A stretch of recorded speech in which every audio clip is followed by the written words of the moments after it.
Hey, everybody, you're going to want to listen all the way through this episode because we are talking about a lot, like the Oscars. We're not talking about all of them because we don't have that much time, but we'll talk about the Oscars and more.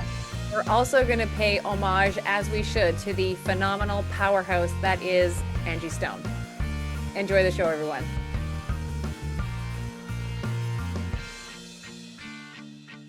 Well, hey, thanks for joining us in the 90s realm, attached to the now parts. Yep. That's Kelly. I'm Sharon. A lot to get to today, as usual. I feel like we say that every time, but it's true every time. It's true every time. Because we're coming off fresh from the Oscars experience. So we'll see if that matters to you at all. Alec Baldwin has some regrets he'd like to share, and you kind of have to wonder if it's for the show or in fact. But I would hope that it's in fact, considering, and it probably won't be such a surprise for you, but we'll talk about that. Kelly's trivia is likely the best way to lose weight, from all the stress of it. Yep. So it's, an added bonus of what we bring to the 90s now table. Weight loss. Your 90s rewind will take us back to a sweet spot in our favorite decade. And we have to start on a sad note because the news of Angie Stone's passing is still quite new, obviously quite fresh for her family and friends. So I thought we should start there. Yeah, I was blown away when the news came through. I was actually on the air. Again, this is now I don't know if this is like my seventh or eighth celebrity / artist that's passed away when I'm legit on the air. Mm-hmm. And I was just immediately, it was like a gut punch for me. Because Angie Stone for me is such a reminder of my favorite decade, which is the 90s. Yeah. So, and obviously she's been doing many things past the 90s, including performing on the night of her passing, which again, details at this point of our recording are still like, I'll say fluid, even though we basically know the gist of it is that she was at a performance in Alabama. And then it sounds like she was leaving. And I think and this is where it's like, I've seen video, I should say, of like what was said on the internet, that it was Yeah. the aftermath of the accident, where I see like what appears to be a flipped over kind of tour bus Boy. ish, or like a camper thing. Like it seemed anyway. So it would make sense if it was her and her crew that were on there. But all that to say is in the end, like she passed away and 63 years young. And what I said to you, Sharon, when I told you the news was that like so many people that I follow on social media from the world of entertainment made sure to make posts about her, which Mm-hmm. was heartwarming to me to know. I know what an impact she is to me, but to know that she's an impact to Beyonce's mother, Tina Knowles, to Deborah Cox, to Jamie Foxx, to like magazines or entities that I follow, again, like Essence Magazine, like BET, all these people and entities were posting homages to her. Viola Davis, like the list goes on. And even I think Tyler Perry, I want to say, like it was just like just so sad. Like what a Mm-hmm. What a voice. Mhm. And so young. And I mean, it's she was doing what she was great at doing Mhm. and on to the next. And an accident happens to anyone, right? You can't, I mean, you do your best to avoid those things, certainly, but what an impact she had on the world of music. She had on the world of like the influence, all the names that you just mentioned, not even just artists, not even just musical artists, but the fact that she's such a woven part of the 90s experience is, I mean, her impact was felt obviously, Yeah. but Even it's, Montel Jordan, which because his post came, we'll say, quote unquote, I don't even want to use it's not late, like you post when you need to post, but a mhm, lot of people were posting right away on the day of her passing, which was the Saturday. yeah. I believe I saw his post either it was yesterday or this morning. But I think a lot of people needed to collect their thoughts. And for him, he mentioned that he had just seen her not that long ago, or it was something to that effect. Like because a lot of them are doing tour dates and stuff where they see each other Yeah.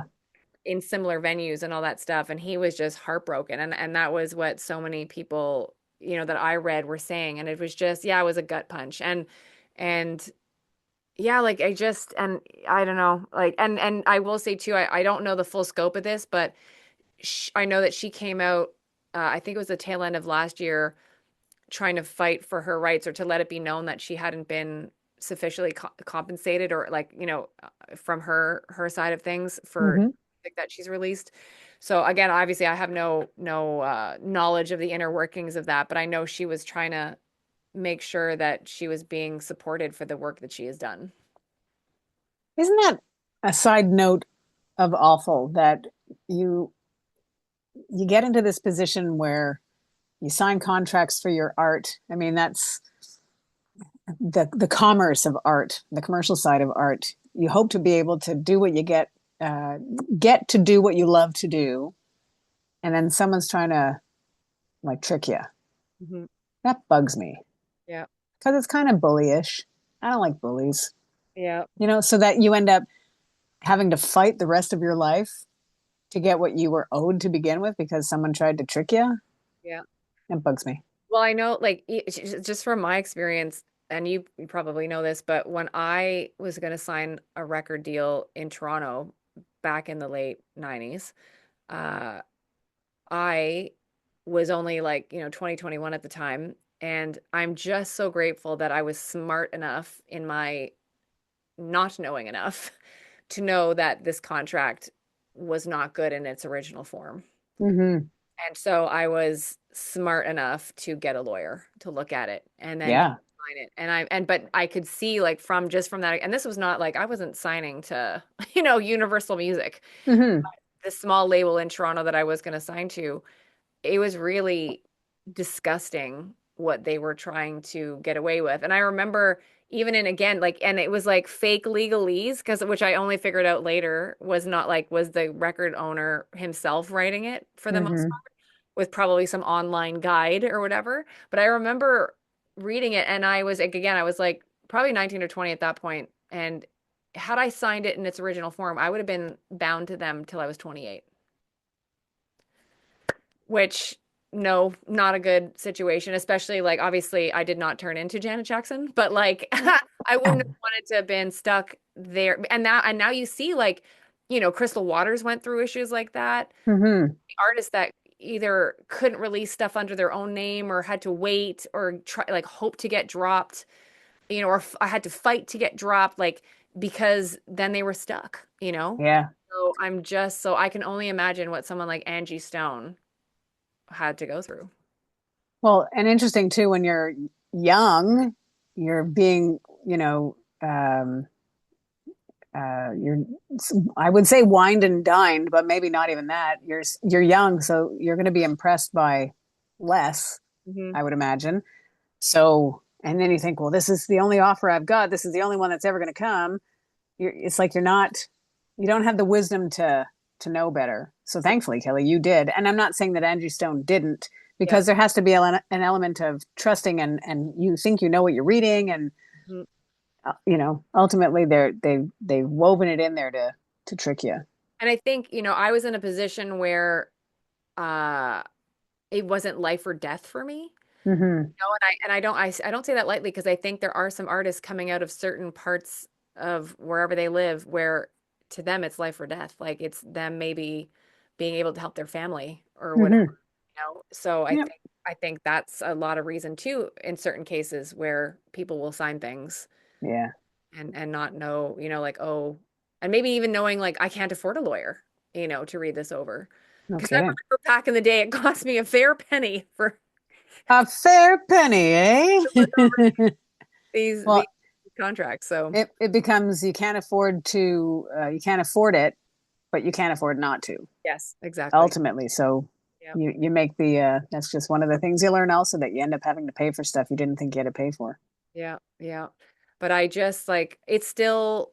not sitting well with me, just her passing. Like I Hmm. like and all the posts I saw too, I will say, um, everybody was just saying what a delight she was to be around and her talent and just all of it. So I can only imagine, uh, and again, like I don't know them, but our thoughts and prayers going out to her daughter and her son and the grandchildren and anybody else that was family or friends with her. So, Well, for the fans, as we've said, and sadly, over the course of the many years of this show that we do, we have said it probably too many times that when our favorite artists pass, that at the very least we're comforted by the music that they left behind.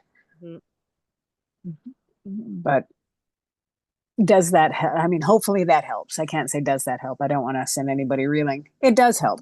It Mhm. helps ease it a little bit, and the appreciation gets stronger, and it doesn't bring them back, but it keeps them close somehow.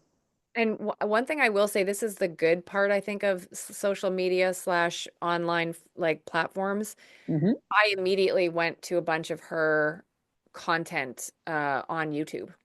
And obviously, I wasn't alone because a bunch of people on different songs that I was checking out and just needed to hear her voice Hmm. commented also. And it was great to see the sense of community because people were like, oh, like people were writing, I guess I'm not the only one that needed to hear her right now. And it was just like all these really sweet messages and like so many women, is particularly about Angie, just saying like your song spoke to me, you understood, I felt like I wasn't alone, like you got me, and then like wishing her eternal peace, like just it was Hmm. the whole thing sucks. Yeah. Made it suck a little less reading these community posts. And it does feel good to listen to the music. There was such a sophistication. I mean, the easy go-to would be "Wish I Didn't Miss You," right? Mhm. The sophistication that she brought onto that, I think, from a song that was sophisticated to begin with, "Backstabbers" by the OJ's, but weaving a real modern tone through it. It remains super relatable Mhm. because it gets you. Yeah. So like it gets you in the feels. So you know that for people writing, that she understood them. That's what happens. Like that connection in music is so powerful. Yeah. So she And did it. there's certain artists that to me are like in a pool of magic, and she's there, and Jill Scott's there, and Erica Yeah. is there. Um, there's just a of like neo soul music where Hmm. like there's a sound to it, like you can't escape it. Like that's what it is. So Did you ever see the documentary Summer of Soul? no, I didn't. It's from 3 years ago, Okay. and it's produced by Questlove, Okay. and it's about this um, festival that went in the summer of 1969 from June to August. There was a free festival of shows. So on the Sundays, there was like a full lineup of soul singers, performers, different themes, things like that. I highly recommend this documentary, um, just because of that kind of music in the vein of an Angie, in the vein of a Jill Scott, in the vein of those people that you can see are like, um, they do something different with the way they perform the song. Hmm. Hmm. And this festival of a string of Sundays in the summer of 1969 was a huge draw. They estimate about 300,000 people saw the shows total because they estimated about 50,000 over those 6 Sundays, each Sunday, free, and different artists, Nina Simone, The Fifth Dimension, Sly and the Family Stone, Mahalia Jackson, the staple singers, like big names. And the undercurrent is, why did we never see this festival come to be? And the implication, of course, is that it was because it was a soul festival, so they didn't even give it any attention. Questlove knew what happened, and the footage was there, Yeah.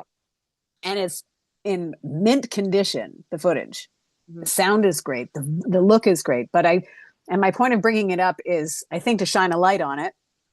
Still, 3 years later, after being released, But also you can see that these women, these artists that interpret a song the way they do, the way a Jill Scott, the way an Angie Stone do, they would have been impacted by those artists on those Sunday bills for the Summer of Soul. Keeping in mind, sidebar, that that summer was 1969. That's the summer from Woodstock. Hmm.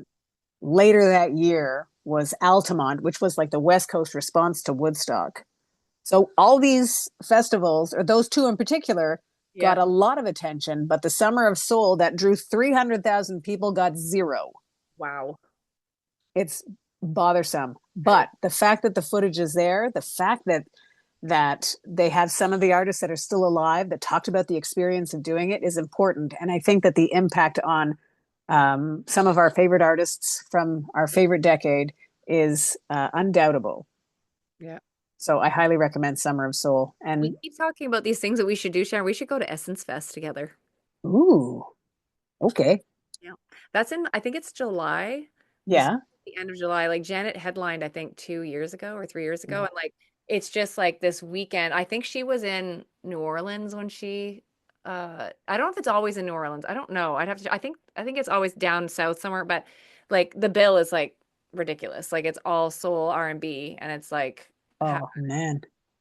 yeah. We All should at right. least, I suppose, start by going to the movie theater together. Yeah. Let's talk about it a little more. Okay. Well, may she rest in peace. Hmm. It's awful to have to say it, and I know that it's still fresh for you. It's still fresh for everybody, but we're grateful for what the the print she left on the world. Yeah. Yeah, I think it's still surreal for me a little. Yeah. Yeah. Turn the music up a little bit louder. How about that? Good. And let's transition out of that and maybe get some levity out of your trivia, Kel. You think you might be ready to deal us a couple of blows? Boom, boom. Yeah. So we are starting with because we finished the cards the last time, so you're now onto a fresh set of new ones. So hobbies, toys, and games and pop culture. Which one would you like to start with? Hobbies, toys, and games. R.L. Stein wrote which series of spooky books? Goosebumps. Good for you! I know. That's amazing. You haven't been that determined in a while, I should It was say. so exciting.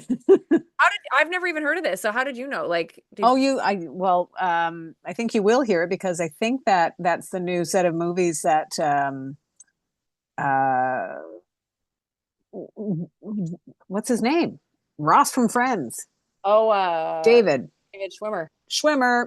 Yeah, I think he's doing one of the movies from one of the books. Oh, that's great But I idea. remember my nephews were fans That of explains, those books. So yeah, it would have okay. been around that time. So yay me. I was not yet in the clubs, not knowing that. Yeah. I was hardcore into Janet at that point, Sharon. Yeah. All Janet, nothing else. All Janet all the time. Although I have to say, I think if I look back to like it was Janet, Mariah, Crystal, Cece Peniston, like oh, and you know what's crazy is it popped up on my because I follow Strictly Rhythm, the remember that dance label? Do you remember them? Anyways, they announced on their Instagram the other day, I think it was yesterday as of our recording, that it was the 31st anniversary of Barbara Tucker's Beautiful People Oh wow. from 19 it came out and I love that song. Like, oh my God, it's so good. And they actually had like a little moment of her talking. But 31, I remember like being 17 and getting that on like a CD single and just like and I have all the remixes. So of Of course you do. course I do. So happy 31st birthday to Beautiful People from Barbara Tucker. Yeah. So this is over to pop culture. What Yep. do you call the item of clothing that is a mixture between a skirt and shorts? A skort? Good for you! Am I two for two? Not been 2 for 2 in months. Oh my gosh, I don't even know what to say. Well, I Maybe. guess I'll start by thanking everybody. Oh no, sorry. Yeah. Thank you for making the questions doable today, Kel. You're welcome. Thanks to the salmon colored card. Yeah. Thanks, Salmon. Yeah. Thanks. Did you watch the Academy Awards? You know what? I watched more than I thought I did because they started at 7 o'clock. Yep. our time, which is 4 o'clock their time. And Conan's joke at the beginning was, people are just finishing brunch, which is possible, right? But you got to do what you got to do when the show's that long and they don't want it to go too late into the past 11 o'clock because that's when you really lose your audience. Yeah. It made sense because if people that were into the Oscars were into it, then they would have made a soiree of, around it, dinners and whatever. And people do that. I know that. Yeah. I, for my part, I saw one movie this year, and I made a point of seeing it just because I thought, okay, this is what I have access to right now in my house on Saturday before the Oscars on Sunday. So I watched A Real Pain with Jesse Eisenberg, who wrote and directed that, Yeah. and Kieran Culkin. And full disclosure, I liked it. I didn't think it was the best thing I've ever seen. Yeah. I thought it was. Have you seen it? No, was Like, Kieran Culkin worthy of an award? well, here's my takeaway from both of those actors, and I've watched Kieran Culkin in Succession, and what else was he? He won that. Like, he won the Golden Globe for Succession, right? Is it a, is So, that what it is? Is it is is it? it his shtick? Like, is it? Yes, I think that's it. I Yep. think he's a character actor, but the character he plays is himself because he's got a quirk to him, and he can deliver a line, and he shows different emotions in that movie, and you learn why. But I don't know. Like, and I feel weird. Like, I don't want to, my thing is, I don't want to hurt anybody's feelings. Obviously, kudos to Jesse Eisenberg for writing it and directing it and being able to, take the idea of what he wanted to get out and make it into a movie. What I didn't know about this movie was that Jennifer Grey is in it. Oh, wow. So that might be something that you want to advertise more. And maybe I missed it Yep. and maybe give her more in the movie. Um, and I don't remember his name, the actor's name. He's a Brit, and he was in The White Lotus, the second season of that. Okay. And I'm like, he looks familiar. Like, there's no other story except for Jesse Eisenberg and Kieran Culkin, which is that enough? I don't know. Anyways, it was good, Yep. but I don't know if it was Oscar good. Hmm. And is that what the Oscars have become? Like, making sure that everybody gets attention? And do they have to do that because there's so many different platforms where people get movies? Like, they don't just go out to the theater anymore. You can get them on streaming services.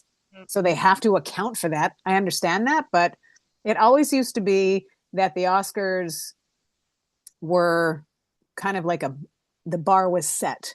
Right. And with no disrespect, some movies just don't get nominated. It doesn't make them bad movies. It just doesn't. It's like, they can still sell really well, but or people go to them, but it doesn't mean that just by virtue of the fact that people are attending these films that they are Oscar worthy. So I think that has changed. That the stamp of what Oscar offers is different. I think Excuse me. I think too it's also because remember last summer I interviewed Jennifer Esposito. Yes. Obviously she's a fantastic actress, in so many she was in Taxi, she was on Blue Bloods, like list goes on. And then I had her on the show because she had written and directed and starred in Fresh Kills. And one of the things that I learned from her is just how um, challenging and extremely difficult it is for like an indie movie to get any Mm-hmm. notice on streamers Yeah. because there's no power behind it. So like there's probably a gajillion other films that should have been nominated that we don't even know exist because it's not the only reason I knew about Fresh Kills is because somebody had done a story. It came up across my news feed. Yeah. Oh, I like Jennifer Esposito. And then I followed the rabbit hole and found it and watched it and supported her and like interviewed her and all that. But like, had I not seen that one thing, I would have never seen it on the streamer it was on. Never. Like, would have never. Yeah. Yep. And I think that if that's what the Oscars, if that's the pivot that they've done, is that what they're offering that attention? Because there's a bunch of documentaries or short films or other things that you won't know about. So, like you're saying, you're not going to know about all the movies, but at least in those categories, it might get some attention. So I think I do think that there is a need um, for the awards, Mhm. but I find it interesting. Like just because there is a movie doesn't make it worthy of an Oscar. Yeah. But it's an interesting time of our lives, though, because everything and the definition of everything seems to be changing, Hmm. which I guess is how you maintain a level of evolution within your space. So maybe they're just rolling with it. I don't think I saw any of the movies that were I not. have every intention of seeing um, No Direction Home. Is that what it was? The Bob Dylan movie? Oh, a complete unknown. Complete Unknown. Sorry. That was the next line in that song is No Direction Yeah. Home. I do want to see, Um, I haven't seen that, but I did want to see Conclave because I like rave songs. Same. Yeah. Yes, and I will watch that because I think I found out where I can watch that. And Yeah. that's the other thing too. I haven't seen Wicked. I'd love to, but I'm not gonna. It's like I can't find 3 hours Yeah. to go and do that. And there's another one coming, right? Like, is this coming November, I think, is the part two. So that's 6 hours of my life. I mean, I'm down, but like I could watch it at home and be satisfied. I know I love going to the movies too. Like I love the experience. I love the smell of the place. It smells like popcorn. It's all very good. And the big screen and the sound. I love it. Yeah. But carving out 3 hours of my life doesn't seem feasible. And then I think, okay, well, then at least I'll watch it at home. But you get it on the streaming services, and the rental is $24, Yeah. which I get if you're a family Yeah. of five, or whatever. But like, am I supposed to get it and invite all my neighbors over? Like, You're like, I'd like $5 here, please. yes, I'll treat, but like, just know I'm going to tell you how much I paid. Yeah, exactly. I think so I will, because I will be re-signing up to Paramount Plus for a bit Yep. to watch my Yellowstone, which I'm still amazed that I have not been spoiled because like I have not watched the rest of Yellowstone and 1923 just came out. Anyways, Gladiator 2 is on that streamer. And Oh, so good. feel like in the month that I plan to re-sign up for it, I plan to power through Yellowstone, power through 1923, and then watch Gladiator 2. There you go. Yeah, Go get it, Kelly. I do. I will. I shall. Commit. Yeah. Alec Baldwin opening up about some regrets he has about his divorce from Kim Basinger. Sidebar. It was always very challenging back in the day for people to get the correct pronunciation of her last name. Yeah, because for the longest time, that's not what I said as her name. But like, it's right there. Like when there's no two consonants after a vowel, then it's like it's not Bassinger, which is what people called her. Yeah. It's a bass sing like in singer. Look, it's right in there. Singer. We recognize that word. Yeah, that's what I would say. Basinger. Anyways, that's her name. And interesting fact, she's 71. I can't believe she's 71. Yeah. Well, to look at old pictures of her and Alec Baldwin, he looks very much like his brother Stephen at that time. Yep. They, of course, have been divorced for many years now. And for those of us that remember how awkward it was to watch that stuff, and I guess, entertainment television shows were very much on board with sharing all the things like the infamous voicemail that um, we all heard about that he left to her about, I think it wasn't to his daughter. Was to Ireland. Yeah, and I Yeah. remember hearing parts of it, and I was really sad. Yeah, because he was sort of ragey, right? Ragey and like, yeah, like, and I guess it made me think like I'm very grateful. My parents have never spoken to me like that. Yeah, Never. Like, and we've had some arguments, but of no course. stuff like that to me. Well, So, you're not, you know what? You sort of, as a parent, your job never ends, right? You always have to be a good example, I think. mhm, And then if you're not, then you sort of have to own it and apologize for what you've done. But like, I would say that it's would be an easy decision to, not leave a voicemail like that. yeah, It's human to get angry with each other and to maybe get frustrated. And certainly that's what was going on there. But now, 29 years old, their daughter, forever affected by that, the attention of all that. And maybe they've moved on, but he went on to, just basically say that I mean, knowing that he lost visitation rights and like that was very out there. And what did he say in the article that we read about that the media made a lot out of it? Mhm. Certainly, there was a lot. You didn't have to do much to make a lot out of that. But Yeah. And I will say, like, this, Sharon, I was able to interview him several years ago. I think it was I like, didn't know that. Did you? yeah, you didn't see my interview. It's up on the YouTube channel, so check it. Ah, okay. It was very short. I literally had 3 minutes with him. Like it was crazy. But this would have been in 20, I think it was 2013-ish, Hmm. 2015, or I think maybe 2015. Um, he is very charming and he is very funny. So I Yeah, was very grateful to spend some time with him, and he was very kind to me. So very good. How yeah. many of his children do you have? Charming. So Elon Musk situation, Sarona. Oh my gosh. Yeah. Anyways, we don't have to go there. Please, let's not. How about we go back to 1996? Do it. Let's do it. Your 90s rewind at the top of the charts and on top of this list of a handful of songs will take four artists on a one sweet day Uh, with Mariah and Boys to Men. I'm Mariah. She's on fire. Remember that was a cute video? She was wearing running shoes. Yeah. She had little short shorts on Yeah. and sneaks like her cons, I think. Last time I've seen her in running shoes in life ever. Yeah, I Yeah. think she would benefit. I think her feet would benefit from a good sneak here or there. Yep. So Mary J, not gonna cry, Oh yeah. but good luck not gonna cry during that song. You might.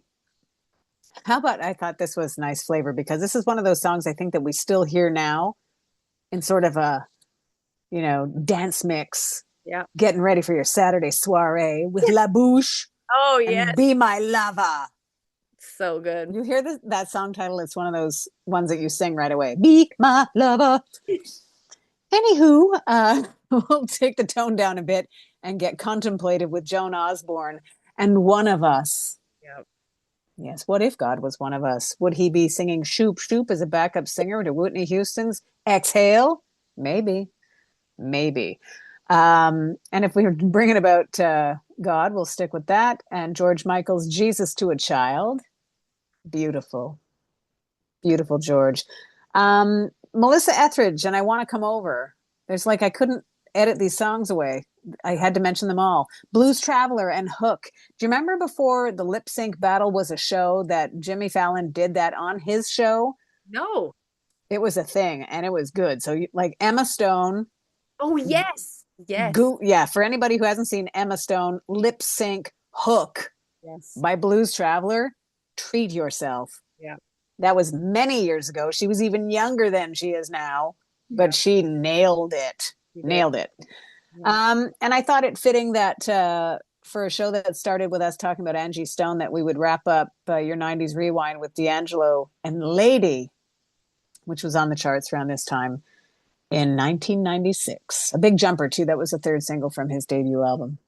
So great. Yeah, and for those who don't know, D'Angelo shares a child with Miss Angie Stone. I believe his name is Michael, and obviously he must be late 20s at this point. Yeah, 28, I think I read. Crazy. Yep. Well, Crazy. that's your 90s rewind, Kel. Yeah, so 1996, that was an epic year also for the tunes. Yeah. That's, I think, the year the Fugees came into my existence. Ooh, that's good. I think so. I don't think I knew of them before that, but I think 96 was, Nice. yeah, yeah. Last thing about Mariah Carey and sneakers. Do Yep. you was it like the last year or the year before where I think it's for sure in the last 2 years, she took the kids, dem babies as she calls them, Yeah, who are now like 13, to like the Great Wall of China. Did you see that video? Like I those. did not. So and I will preface this again. This is no, like, I love Mariah Carey. You know this, like everybody who's listening knows Yeah, I Mariah love it. Love Carey, her too. Carry Beyond. But I remember thinking when I saw the pictures from her at the Great Wall, because like she was doing a pose and she was in like her dress. I'm like, did they helicopter you up there? Because walk up in those shoes, like you did not, or that dress, like you did. So Yeah, like she somehow was shuttled to that point to take some pictures with dem babies, and then yeah. off the mountain. We're going to need the chopper. Yeah. Get the chopper back. Can you make it not so windy, though? Can you make the chopper not windy? Please, like Sharon, you need to just Google it and like because there's no way. Like there's no way she was walking in those shoes along the Great Wall of China. Like it's just I believe you. I will Google it, though. yeah, because Google it. it's and she knows because she's so good at that pose, where you put the leg and you bend, one leg straight, one leg like the lady pose. Like Yep. she has her lady pose down. Of course she does. She's Mariah and Yeah. she's on fire. Yeah. Hey, well, everybody, thank you very much for joining us once again on our trip down memory lane into the 90s, our favorite decade. We appreciate that you find us wherever it is that you do. And if you have any communiques, that you can forward them to our mailbag. Yeah. Just take the mailbag. Yeah. You know what we have to do, and we should have done this off the top, was wish Adam a happy belated birthday. Yeah. He's the name you see behind Kelly's head if you're watching Yeah. this podcast. Mhm. And he's been appointed been appointed? Yeah, he earned a very big job recently. So he's been a little bit preoccupied with work, Mhm. whatevs. Yeah. But he'll be back, we hope. In the meantime, we thank you for listening and joining us. And yeah, thank you for listening to 90s Now. Still happening.